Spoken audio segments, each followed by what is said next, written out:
Hello. सगळ्यात आधी तुम्हा सगळ्यांना कोजागिरीच्या खूप खूप खूप शुभेच्छा. हे बघा, मी आज बनवलं आहे हे मसाला दूध आणि याचीच रेसिपी मी तुमच्या सर्वांसोबत शेअर करणार आहे. इतकं छान घट्ट मसालेदार दूध कसं बनवायचं, चला सुरुवात करूयात. सर्वात अगोदर एका जाड बुडाच्या पातेल्यामध्ये मी इथे फुल क्रीम मिल्क घेतलेलं आहे. अगदी घट्ट साईजचं जे दूध तुमच्याकडे अवेलेबल असेल ते तुम्ही घ्या.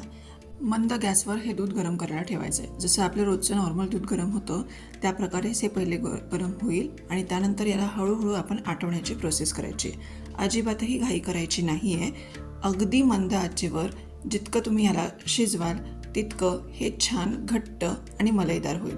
आता सामान काय घेतलं आहे मी इथे, चारोळी घेतली आहे, त्यानंतर हा दूध केशर मसाला घेतला आहे आणि याच्यासोबतच मी याच्यामध्ये साखर घालणार आहे गोडीसाठी. ठीक आहे. तर मग इझिली अवेलेबल आहेत ह्या सगळ्या गोष्टी घरात किंवा बाजारात. तर आता आपण दूध बऱ्यापैकी आटवलं आहे आणि आता मी याच्यामध्ये साखर टाकते. साखर घातल्यानंतर दूध पुन्हा थोडंसं पातळ होतं कारण दुधामध्ये साखर विरघळते. मग आपल्याला त्याला पुन्हा थोडा वेळ मंद आचेवरच छानपैकी असं दाटसर होईपर्यंत आटवून घ्यायचं आहे. आता मला जेवढी कन्सिस्टन्सी हवी होती तेवढी ती झालेली आहे. त्यामध्ये मी टाकलेली आहे चारोळी आणि हा दूध मसाला. मी रेडीमेडच वापरला आहे बाजारातला. तुम्हाला हवा तर तुम्ही घरी देखील दूध मसाला बनवू शकता, तो अजून छान लागतो. यामध्ये केसर असतं, ड्रायफ्रूट्स असतात, विलायची असते. तरी पण मला अजून थोडासा छान रंग हवा होता म्हणून मी अजून थोडंसं केसर घेतले. ते छानपैकी या दुधामध्ये कालवून घ्यायचं आणि पुन्हा हे दुधात मिसळलेलं केशर आपण याच्यामध्ये ॲड करणार आहोत.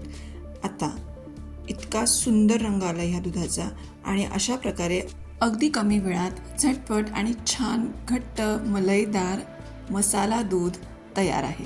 चला सर्व करूयात. बघा किती छान दाटसर झालं आहे की नाही. आणि याच्या प्रत्येक घोटामध्ये हा सगळा मसालाही आपल्याला मस्तपैकी लागणार आहे. तुम्हाला ही रेसिपी कशी वाटली हे मला जरूर कळवा आणि तुम्ही कोजागिरीनिमित्त काय काय सेलिब्रेशन करता हेही सांगायला बिलकुल विसरू नका.